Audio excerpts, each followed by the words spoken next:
Hello friends, welcome back to Mallu drama vox. കാണാൻ മറയത്തുന്നുള്ള സീരിയലിൻ്റെ അടുത്ത എപ്പിസോഡുകളിലേക്കാണ് നമ്മൾ കടക്കാൻ പോകുന്നത്. അപ്പോൾ ഇതിനു മുമ്പത്തെ വീഡിയോസ് കാണാത്തവർ അതൊന്ന് കാണുക. ആദ്യമായി ചാനൽ കാണുന്നവരാണെങ്കിൽ ഇഷ്ടപ്പെട്ടെങ്കിൽ സബ്സ്ക്രൈബ് ചെയ്ത് സപ്പോർട്ട് ചെയ്യുക. അപ്പോൾ നമുക്ക് എന്തായാലും വീഡിയോയിലേക്ക് കടക്കാം. കഴിഞ്ഞ എപ്പിസോഡ് അവസാനിച്ചത് രോഹിത് സോനയുടെ വീട്ടിലേക്ക് പാതിരാത്രിക്ക് കയറി വന്നിട്ട് അവാച്ചിൻ്റെ സീരിയൽ നമ്പർ ചോദിക്കുമ്പോൾ സോന അത് പറഞ്ഞു കൊടുക്കുന്നില്ല. അവൾ പകരം വീട്ടാണ്. നിങ്ങൾ രാവിലെ വരെ വെയിറ്റ് ചെയ്താൽ മാത്രമേ ഞാനത് പറഞ്ഞു തരുള്ളൂ എന്ന് പറയുമ്പോൾ ആ ശരി, ഞാൻ വെയിറ്റ് ചെയ്യാമെന്ന് പറഞ്ഞിട്ട് പുറത്ത് ഗാർഡനിൽ രോഹിത് നിൽക്കുന്ന സമയത്ത് അങ്ങോട്ടേക്ക് നേത്ര വരുന്നുണ്ട്. അപ്പോൾ നേത്രയോട് ഈ കാര്യങ്ങളെല്ലാം അവൻ പറയുന്നുണ്ട്. അങ്ങനെ നേത്ര നമ്മുടെ സോനാക്ഷിയുടെ അടുത്തേക്ക് പോകുന്നതും കാണിച്ചുകൊണ്ടാണ് കഴിഞ്ഞ എപ്പിസോഡ് അവസാനിച്ചത്.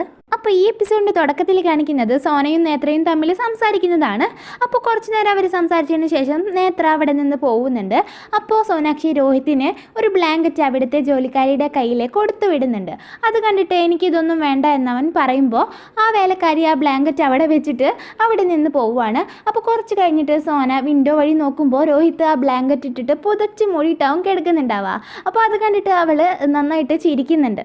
ആ സീൻ കട്ടായിട്ട് പിന്നെ രാവിലെയാണ് കാണിക്കുന്നത്. രോഹിത് എണീച്ചിട്ട് ന്യൂസ് പേപ്പർ നോക്കുമ്പോൾ അതിൽ അവൻ അന്ന് പ്രീതിയെ കാണാൻ പറ്റില്ല എന്ന് സോനയോട് പറഞ്ഞ് അവളെ തടഞ്ഞതെല്ലാം വലിയ ന്യൂസ് ആയിട്ടുണ്ടാവും. അപ്പോൾ അവൻ ദേഷ്യം വന്നിട്ട് സോനയുടെ അടുത്ത് പോയിട്ട് ദേഷ്യത്തോടെ സോനയോട് സംസാരിക്കുന്നുണ്ട്. അപ്പം തന്നെ അവൻ അവിടെ തലകറങ്ങി വീഴാണ്. അപ്പോൾ അവരെല്ലാവരും കൂടിയിട്ട് അവനെ പിടിച്ച് അകത്തേക്ക് കിടത്തുന്നുണ്ട്. അപ്പോൾ സോനയുടെ അമ്മ സുമൻ ഈ കാര്യം അവൻ്റെ വീട്ടിലും വിളിച്ച് അറിയിക്കുന്നുണ്ട്. അങ്ങനെ സോന നോക്കുമ്പോൾ അവന് നന്നായിട്ട് പനിക്കുന്നുണ്ടാവും. അപ്പോൾ അവനെ എഴുന്നേൽപ്പിക്കാൻ വേണ്ടി നോക്കുമ്പോൾ സോനയും അവനും കൂടിയിട്ട് സോഫയിൽ വീഴാണ്. അപ്പോൾ അവൾ കുറച്ചു നേരം അവൻ്റെ മുഖത്തേക്ക് തന്നെ നോക്കി നിൽക്കുന്നുണ്ട്. അതിനുശേഷം തുണിയൊക്കെ നനച്ചിട്ട് അവൻ്റെ നെറ്റിയിലൊക്കെ ഇട്ട് കൊടുക്കുന്നുണ്ട്. അങ്ങനെ ഇരിക്കുമ്പോൾ രോഹിത്തിന് പെട്ടെന്ന് ബോധം വരുന്നുണ്ട്. ഈ സമയം അവിടെ മീഡിയക്കാർ വരുമ്പോൾ അവരുടെ കണ്ണിൽ പെടാതെ സോന രോഹിത്തിനെ ബാത്റൂമിൽ കൊണ്ടുപോയിട്ട് ഒളിപ്പിക്കുന്നുണ്ട്.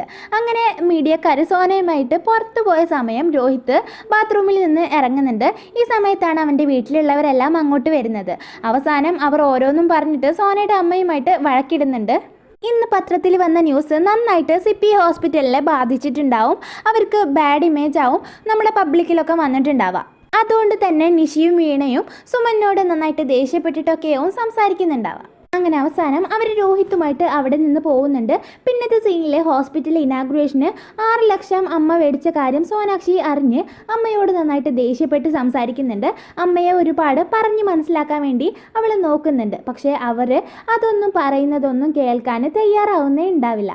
അപ്പോൾ സോന നമുക്കൊരു തെറ്റ് പറ്റി അത് തിരുത്തിയേ തീരൂ എന്ന് പറഞ്ഞിട്ട് ഒരു ലൈവ് ഇൻ്റർവ്യൂ അപ്പം തന്നെ കൊടുക്കുകയാണ്. അപ്പോൾ എല്ലാവരോടും ഹോസ്പിറ്റലിൽ എനിക്ക് ഒരു വിധത്തിലുള്ള ബുദ്ധിമുട്ടും ഉണ്ടായിട്ടില്ല, ഒരു ഇൻസൾട്ടും അവരെനിക്ക് ഉണ്ടാക്കിയിട്ടില്ല. മീഡിയക്കാർ വെറുതെ ഓരോന്ന് പറഞ്ഞിട്ട് ന്യൂസ് എഴുതിയതാണെന്നും രോഹിത് ഡോക്ടർ ആളുടെ ഡ്യൂട്ടിയാണ് ചെയ്തതെന്നും അല്ലാണ്ട് ഒരു ഇൻസൾട്ടും ആളെ എനിക്ക് ഉണ്ടാക്കിയിട്ടില്ല. ഞാൻ കാരണം മോശപ്പെട്ട പേര് വന്ന സിപ്പി ഹോസ്പിറ്റലിനോട് ക്ഷമ ചോദിക്കുന്നുവെന്നെല്ലാം അവൾ പറഞ്ഞിട്ട് ആ ലൈവ് അവസാനിപ്പിക്കുന്നുണ്ട്. ഇതേ സമയത്ത് തന്നെ സുമൻ ഇനാഗുറേഷൻ്റെ പേരിൽ മേടിച്ച മുഴുവൻ പൈസയും അവിടേക്ക് സോന അയക്കുന്നുണ്ട്. ഇത് കണ്ടിട്ട് അവരെല്ലാവരും അവളെ നന്നായിട്ട് അഭിനന്ദിക്കുകയാണ്. അവൾ നല്ല മനസ്സുള്ള ആളാണെന്നും പറയുന്നുണ്ട്. അവളുടെ അമ്മയുടെ പോലെ ഒന്നുമല്ല എന്ന് പറയുമ്പോൾ രോഹിത് അതൊക്കെ കേട്ടിട്ട് ചിന്തിച്ചിട്ട് നിൽക്കുന്നുണ്ട്. അതിനുശേഷം ആ വാച്ചിൻ്റെ സീരിയൽ നമ്പർ രോഹിത്തിന് സോന മെസ്സേജ് അയച്ചു കൊടുക്കുന്നുണ്ട്. അപ്പോൾ തന്നെ രോഹിത് സോനയ്ക്ക് വിളിച്ചിട്ട് അത് എൻ്റെ വാച്ച് തന്നെയാണ്, എൻ്റെ പേരിലാണ് രജിസ്റ്റർ ചെയ്തിരിക്കുന്നത്, നിനക്ക് വേണമെങ്കിൽ ഒന്ന് ചെക്ക് ചെയ്ത് നോക്കിക്കോ എന്ന് പറയുമ്പോൾ സോന ഞാനിപ്പോൾ ഷൂട്ടിന് പോവുകയാണ്, നാളെ രാവിലെ തന്നെ വാച്ച് തരാം, എനിക്ക് ചെക്ക് ചെയ്യേണ്ട ആവശ്യമൊന്നുമില്ല എന്ന് രോഹിത്തിനോട് അവൾ പറയുന്നുണ്ട്. അപ്പോൾ അത് കേട്ടിട്ട് രോഹിത് പറയാണ് അത് വേണ്ട, ഞാൻ എന്തായാലും ഷൂട്ടിംഗ് സെറ്റിലേക്ക് തന്നെ ആ വാച്ച് മേടിക്കാൻ വേണ്ടി വരാം, അതെനിക്ക് അത്രയും ഇമ്പോർട്ടൻ്റ് ആണ് എന്ന് അവൻ പറയാണ്. പിന്നെ നീ ഇന്ന് ലൈവ് ഇൻ്റർവ്യൂ കൊടുത്തതിനെല്ലാം താങ്ക്സ് പറഞ്ഞിട്ട് അവൻ ആ കോൾ കട്ട് ചെയ്യുന്നുണ്ട്. ഇത് കേട്ടിട്ട് സോന ഞെട്ടിയിട്ട് ഈ ഡോക്ടർക്ക് ഇത്ര നന്നായിട്ടും സംസാരിക്കാൻ അറിയോ എന്നൊക്കെ പറയുന്നുണ്ട്. പിന്നെ സോന ആ വാച്ച് തിരിച്ചു കൊടുക്കുവാണെന്ന് പറയുമ്പോൾ അമ്മയും അവളും കൂടിയിട്ട് വഴക്കാവുന്നുണ്ട്. അങ്ങനെ സങ്കടപ്പെട്ടിട്ട് അവൾ റൂമിലിരിക്കുമ്പോൾ അവളുടെ അനിയൻ പുൽക്കീത്ത് അവൾക്കുള്ള ഫുഡ് അവിടേക്ക് കൊടുന്നിട്ട് അവളെ അത് കഴിപ്പിക്കുന്നുണ്ട്. അതിനുശേഷം അവൾ ഷൂട്ടിന് പോകുന്നുണ്ട്. അങ്ങനെ ഷൂട്ട് നടക്കുന്ന സ്ഥലത്തേക്ക് രോഹിത്തും അമ്മയും കൂടി വരുന്നുണ്ട്. അപ്പോൾ സോന ഒരു ഷൂട്ട് ചെയ്തുകൊണ്ടിരിക്കുകയാവും. അപ്പോൾ അതിനുശേഷം അവൾ വേഗം അവരുടെ അടുത്തേക്ക് വന്നിട്ട് ഒരു ചായ കുടിക്കാമെന്നൊക്കെ പറയുമ്പോൾ അതൊന്നും വേണ്ട, എനിക്ക് വാച്ച് തന്നാൽ മതി എന്ന് രോഹിത് അവളോട് പറയുന്നുണ്ട്. അപ്പോൾ അവൾ അവിടുത്തെ സ്റ്റാഫിനോട് വാച്ച് എടുത്തു കൊണ്ടുവരാൻ പറഞ്ഞ് രോഹിത്തിനോടും വീണയോടും സീരിയലിനെ കുറിച്ചെല്ലാം സംസാരിക്കുമ്പോൾ രോഹിത്ത് പുച്ഛത്തോടെ ഇരിക്കുന്നുണ്ട്. അതിനുശേഷം സോന ആകെ നനഞ്ഞിരിക്കുന്നത് കൊണ്ട് തന്നെ തല തുവർത്തുമ്പോൾ രോഹിത്ത് അവളെ തന്നെ നോക്കി നിൽക്കുന്നുണ്ട്. ഒഴിവ് സമയം കിട്ടുമ്പോൾ എന്താ ചെയ്യാറെന്ന് വീണ അവളോട് ചോദിക്കുമ്പോൾ ഞാൻ ഈ ആർട്ടിസ്റ്റ് ആയതുകൊണ്ട് എനിക്ക് അധികം പഠിക്കാനൊന്നും പറ്റിയിട്ടില്ല, ഒഴിവ് സമയം കിട്ടുമ്പോൾ ഞാൻ ഓൺലൈൻ വഴി പഠിക്കുകയാണ് ചെയ്യാറെന്ന് സോന പറയുന്നത് കേട്ടിട്ട് രോഹിത്ത് നന്നായിട്ട് ഇംപ്രസ് ആയിട്ട് നിൽക്കുന്നുണ്ട്. അപ്പം തന്നെ സ്റ്റാഫ് വന്നിട്ട് ഷോട്ടിന് വേണ്ടി അവളെ വിളിച്ചുകൊണ്ട് പോകുന്നുണ്ട്. അപ്പോൾ ഷൂട്ടിൻ്റെ ഇടയിൽ അവിടെയുള്ള വലിയ ലൈറ്റ് സോനയുടെ മേലേക്ക് വീഴാൻ നിൽക്കുന്നത് രോഹിത്ത് ശ്രദ്ധിക്കുകയാണ്.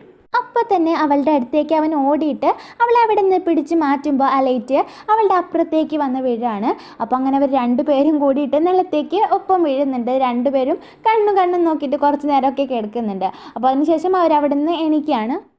അപ്പോൾ അവളോട് നീ ഓക്കെ അല്ലേ എന്ന് അവൻ ചോദിക്കുമ്പോൾ ഞാൻ ഓക്കെ ആണെന്ന് അവൾ മറുപടി കൊടുക്കുന്നുണ്ട്.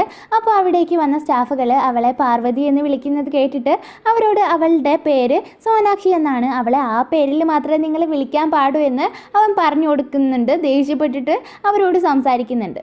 അപ്പോൾ ഇതൊക്കെ കേട്ടിട്ട് സോനാക്ഷി ആകെ ഞെട്ടിയിട്ടും അതിശയപ്പെട്ടിട്ട് നിൽക്കുകയാണ്. കാരണം ഇത്ര കാലം മറ്റുള്ളവരോട് തൻ്റെ കുറ്റം മാത്രമേ അവൻ പറഞ്ഞിട്ടുള്ളൂ, ഇപ്പോൾ തനിക്ക് വേണ്ടി സംസാരിക്കുന്നുണ്ടല്ലോ, ആൾക്ക് എന്ത് മാറ്റമാണ് സംഭവിച്ചതെന്ന് അവൾ ചിന്തിച്ച് നിൽക്കുന്നുണ്ട്. അപ്പോൾ അങ്ങനെ അവളുടെ സ്റ്റാഫ് ആ വാച്ച് കൊടുക്കുമ്പോൾ അവൾ അത് അവന് കൊടുക്കുന്നുണ്ട്. അപ്പോൾ അവനാണെങ്കിൽ അതിൽ നോക്കിയിട്ട് ചിരിച്ച് നിൽക്കുന്നത് കണ്ടിട്ട് രോഹിത്തിനെ ഇത്രയും ഇമ്പോർട്ടൻ്റ് ആണോ ഈ വാച്ച്, ഇത് ഏതോ ഒരു സ്പെഷ്യൽ പേഴ്സൺ ആൾക്ക് കൊടുത്തതാണെന്നൊക്കെ സോന ചിന്തിക്കുന്നുണ്ട്.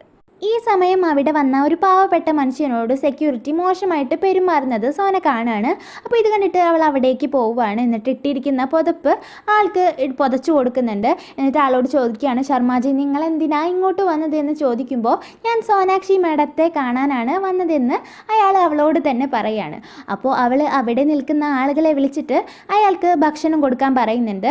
ഭക്ഷണവും മരുന്നും എല്ലാം കഴിച്ചിട്ട് സോനാക്ഷിയെ നിങ്ങൾക്ക് കാണാട്ടോ എന്ന് ആ ഒരു പാവപ്പെട്ട മനുഷ്യനോട് അവൾ പറയാണ്. എന്നിട്ട് അവരുടെ ഒപ്പം അയാളെ അയക്കുന്നുണ്ട് അവൾ.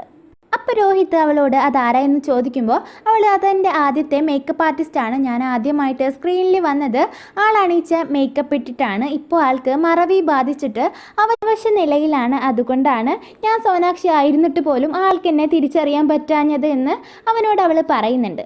അപ്പോൾ അവൾ തണുത്ത് വിറച്ച് നിൽക്കുന്നത് കണ്ടിട്ട് രോഹിത്ത് അവൻ്റെ തന്നെ കോട്ട് ഊരിയിട്ട് അവൾക്ക് പുതപ്പിച്ച് കൊടുക്കുന്നുണ്ട്. അപ്പോൾ ഇത് കണ്ടിട്ട് അപ്പുറത്ത് നിന്നിട്ട് രോഹിത്തിൻ്റെ അമ്മ വീണ ചിരിക്കുന്നുണ്ട്. അപ്പോൾ അതിനുശേഷം അവനും അമ്മയും കൂടിയിട്ട് അവിടെ നിന്ന് പോവുകയാണ്. അപ്പോൾ സോന പറയാണ്, എല്ലാവരും പറയും ഒരു മനുഷ്യന് രണ്ട് മുഖങ്ങൾ ഉണ്ടാകുമെന്ന്, പക്ഷേ ഇന്നാണ് എനിക്കത് സത്യമാണെന്ന് മനസ്സിലായത് എന്നൊക്കെ അവൾ പറഞ്ഞിട്ട് ചിരിക്കുന്നുണ്ട്. ആ സീൻ കട്ടായിട്ട് പിന്നെ സോനയോട് പൈസയുടെ കണക്കെല്ലാം നോക്കിയിട്ട് അതിൽ 6 ലക്ഷം രൂപ മിസ്സിങ് ആണല്ലോ, അതെവിടെ പോയി എന്ന് പറഞ്ഞിട്ട് ദേഷ്യപ്പെടുത്തുന്നുണ്ട് അവളുടെ അമ്മ. അപ്പോൾ അമ്മ സെപ്പി ഹോസ്പിറ്റലിൻ്റെ ഇനാഗുറേഷന് അവരുടെ കയ്യിൽ നിന്ന് വാങ്ങിയിട്ടുള്ള പൈസ ഞാൻ അവർക്ക് തിരിച്ചു കൊടുത്തു എന്ന് അവൾ പറയാണ്. അപ്പോൾ ഇത് കേട്ടിട്ട് നല്ല ദേഷ്യത്തിൽ സുമൻ നിൽക്കുന്ന ഭാഗം കാണിച്ചുകൊണ്ടാണ് ഈ എപ്പിസോഡ് ഇവിടെ അവസാനിക്കുന്നത്. അപ്പോൾ എല്ലാവരും കമൻറ്റ് ചെയ്തിട്ടൊന്ന് അഭിപ്രായം അറിയിക്കുക. ബാരിസ്റ്റർ ബാബു സീസൺ 2 ഞാൻ എക്സ്പ്ലെയിൻ ചെയ്യാൻ തുടങ്ങിയിട്ടുണ്ട്. അപ്പോൾ അത് കാണാത്തവരുണ്ടെങ്കിൽ അതൊന്ന് കാണുക. ഇഷ്ടപ്പെട്ടെങ്കിൽ ലൈക്ക് ചെയ്യുക. തുടർന്നുള്ള വീഡിയോസ് ലഭിക്കാനായിട്ട് ചാനലൊന്ന് സബ്സ്ക്രൈബ് ചെയ്യുക. അപ്പോൾ അടുത്ത വീഡിയോ ആയിട്ട് വീണ്ടും കാണാം.